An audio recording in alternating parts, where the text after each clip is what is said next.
A paz do Senhor para todos os nossos amados irmãos em Cristo Jesus. Estamos de volta para gravar mais um vídeo e dessa feita nós vamos dar continuidade. Havemos gravado o primeiro, o segundo vídeo falando sobre o Santo Ministério. Hoje nós vamos para o Santo Ministério com o tema para a terceira etapa. E nós vamos, para tanto, utilizar a lista do apóstolo Paulo, esse que escreveu em 1 Timóteo capítulo 3, como também para Tito, quando ele escreveu a carta para Tito, no capítulo de número 1, do versículo 5 em diante. Só recapitulando, para se falar de ministério, é muito importante que a pessoa seja ministro. E nós falamos no vídeo 1, sobre a primeira etapa no Antigo Testamento. E na segunda etapa nós falamos da escolha dos primeiros diáconos. E é muito importante se você observar que esses diáconos foram escolhidos, eles tinham umas qualidades, umas qualificações. Eu só queria relembrar você, quando disse: escolha homem de boa reputação, cheio do Espírito Santo, cheio de sabedoria, cheio de fé, cheio de poder. Esses eram as qualificações que tinha aqueles diáconos escolhidos no capítulo de número 6 do livro de Atos. Os primeiros que a Bíblia diz, fala sobre ele para a era da igreja. E aí eu pergunto, os diáconos aí aonde você está, tem essas qualidades? Inclusive, esse Estevão era um grande teólogo, a gente percebe pelo seu discurso, e Filipe se tornou um grande evangelista, e ainda com esse ministério ganhando almas para Cristo. Portanto, homens de boa reputação, cheios do Espírito Santo, de sabedoria, cheio de fé e cheios de poder, esses diáconos tinham. Infelizmente, a gente percebe que em muitos lugares os diáconos não têm todas essas qualificações que a Escritura exige, e nisso nós vemos a falha e o fracasso, porque tem o ministério hoje em dia.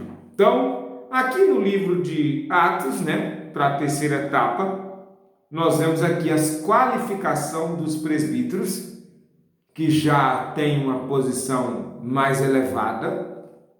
Também as qualidades, em vez de 4, como nós vemos aqui, 4, 5 desses primeiros diáconos, nós vemos que pula para quase 16, 16, alguém pode apontar 17, e a gente percebe exatamente como diz a Escritura: quem mais é dado, mais é cobrado. Então, meu irmão em Cristo Jesus, quanto maior o seu cargo, maior a sua responsabilidade. Para nós ministros, a responsabilidade eu acho maior ainda do que a daqueles que exercem essa questão de diaconato, presbitério. Se exige mais. Também o juízo será maior. A cobrança de Deus será maior sobre as nossas vidas. Não vamos esquecer disso.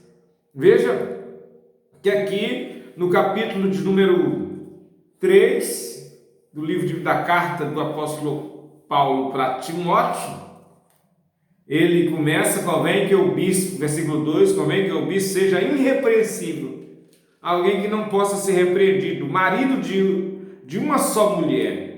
Sabe de uma coisa que, tanto aqui como nessas qualificações aqui, exige isso. E hoje as coisas não são bem assim, sabe?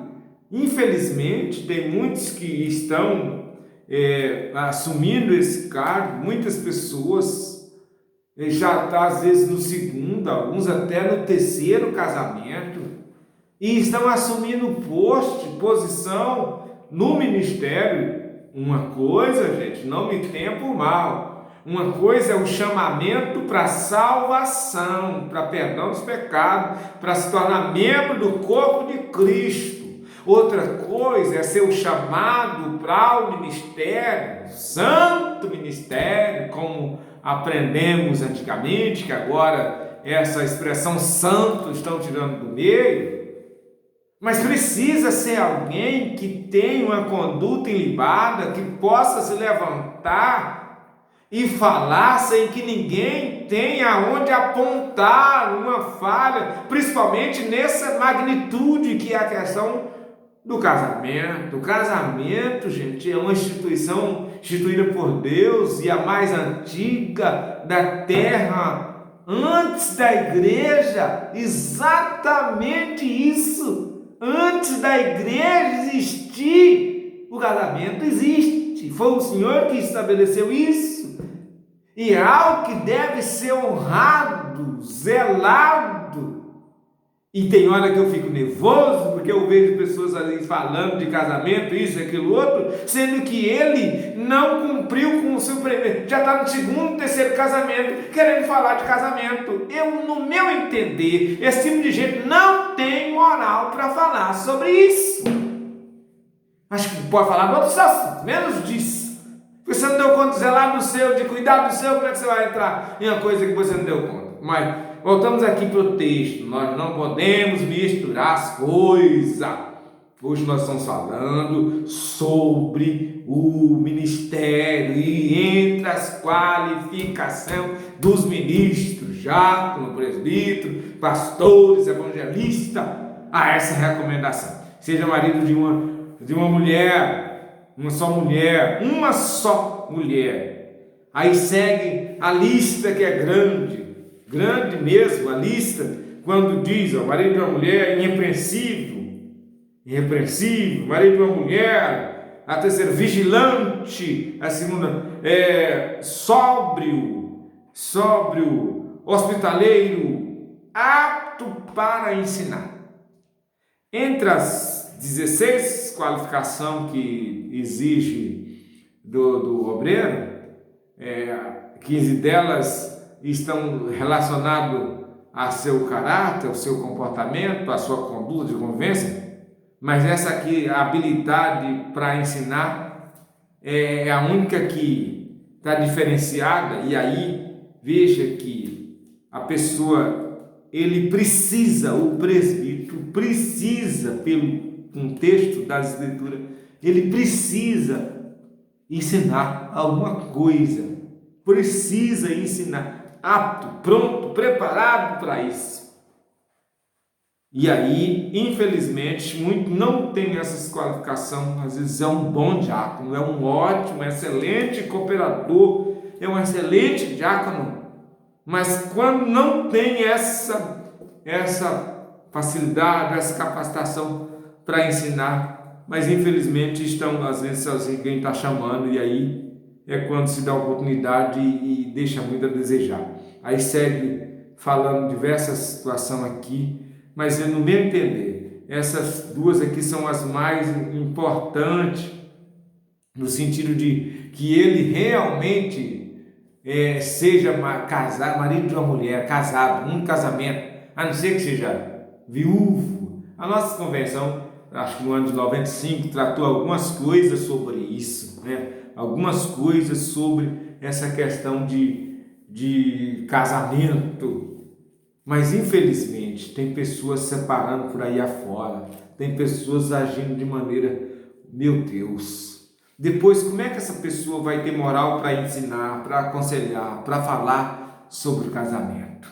Se ele é uma pessoa divorciada, às vezes, como a gente conhece alguns por aí afora, deixou uma esposa crente, deixou uma esposa serva de Deus, e ele se embaranhou por mundo afora, ou às vezes traiu a esposa. Infelizmente é algo triste, e no meu entender isso desqualifica alguém para essa questão do santo ministério. Por quê? O ministério deve ser um exemplo, o ministro deve ser um exemplo na doutrina, no ensinamento, na palavra de Deus, deve ser um guia para guiar alguém nos caminhos do Senhor, apontar o caminho da salvação.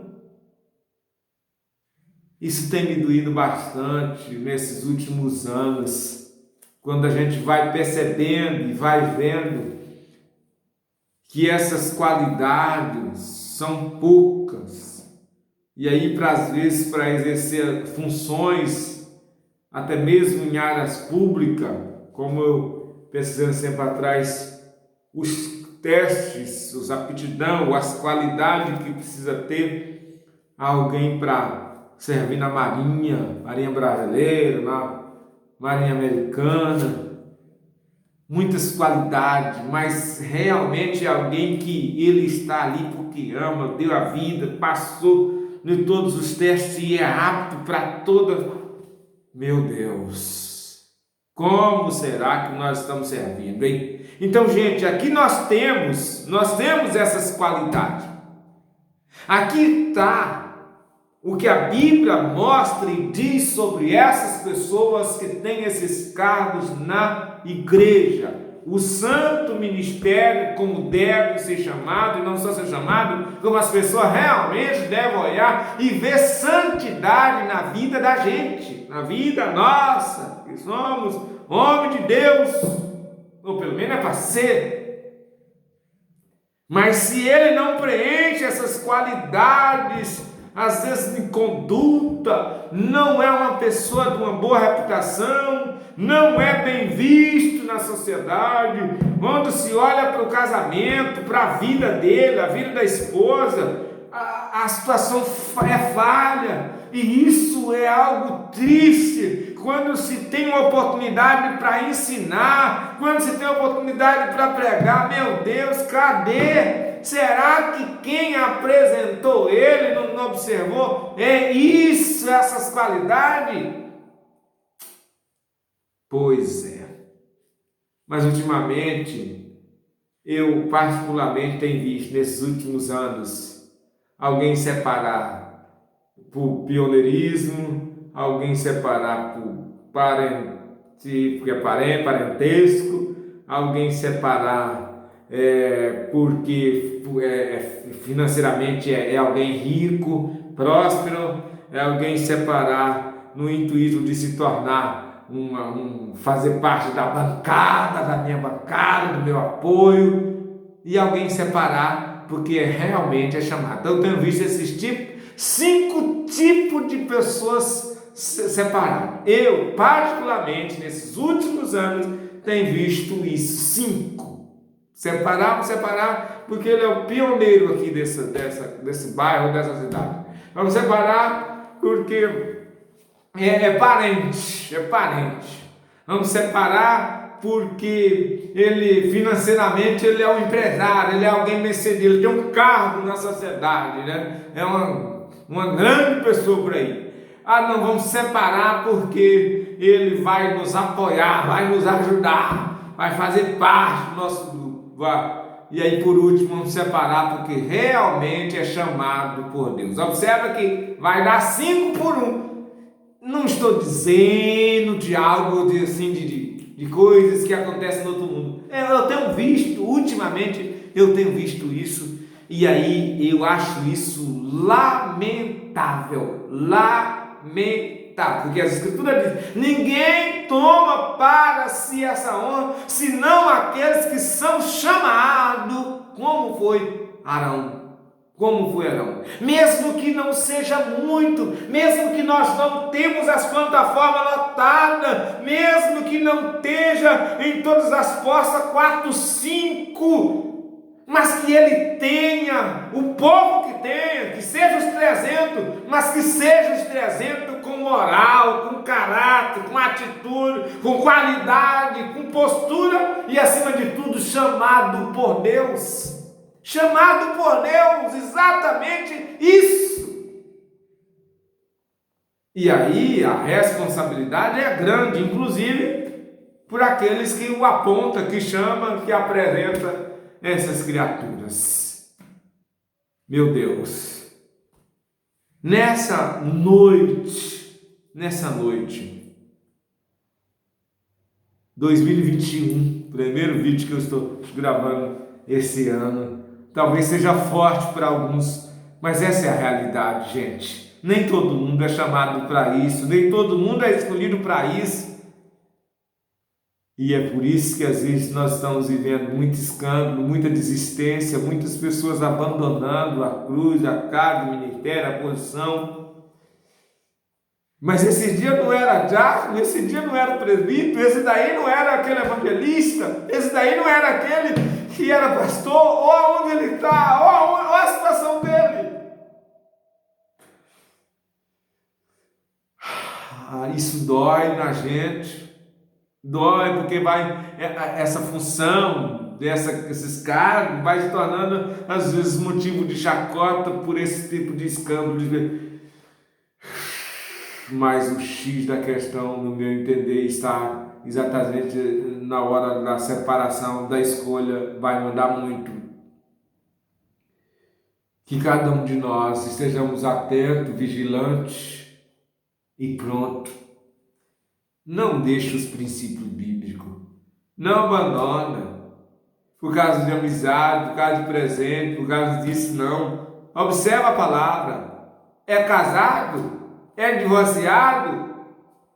A Bíblia não dá esse respaldo. Inclusive a nossa convenção, a última de novembro agora do ano 2020, deixou esses casos que foram apresentados para ser revisto outro dia. E eu espero que eles sejam orientados por Deus, para observar, a não ser a brecha que encontramos em Mateus, quando diz a não ser por causa de infidelidade. E no meu entender, eu acho que ainda deveria ser ouvida duas partes: a vítima e a pessoa que cometeu o fracasso, porque vai que esse trem foi provocado, né? Provocado, vai lá saber. Estamos nos últimos dias mesmo, tudo pode acontecer. Que Deus nos guarde. Que Deus guarde a sua vida, a sua casa, a sua família. E você que é obreiro, você que está nesse ministério, zele, cuide dele. Você que tem autoridade, função para apontar outros. Não esqueça antes de apontar, confere a vida dele com as escrituras. Um diácono, qual é a qualidade dos diáconos, qual é a qualidade do presbítero, qual é a esposa dele, o que a Bíblia diz. Porque se eu aprendi que a esposa do obreiro, ela é 50% do ministério dele, foi isso que aprendi na nossa igreja, e eu acredito que aprendi bem, muito bem, a não ser o caso de alguém que se torne eunuco, como Paulo, que não ia casar. Tudo bem, não vai casar não, então não tem como ter um prejuízo futuramente, porque ele não vai casar. Agora, se é casado, então observa se ela dá testemunho, se ela tem exemplo. Não é casado? Não. Então será que ele vai arranjar alguém que dá testemunho? Que Deus abençoe a sua vida, as nossas vidas, e até a próxima. E não se esqueça, é o santo ministério a qual a gente faz parte. Honra, zela e cuida disso. Que Deus abençoe a sua vida, em nome de Jesus.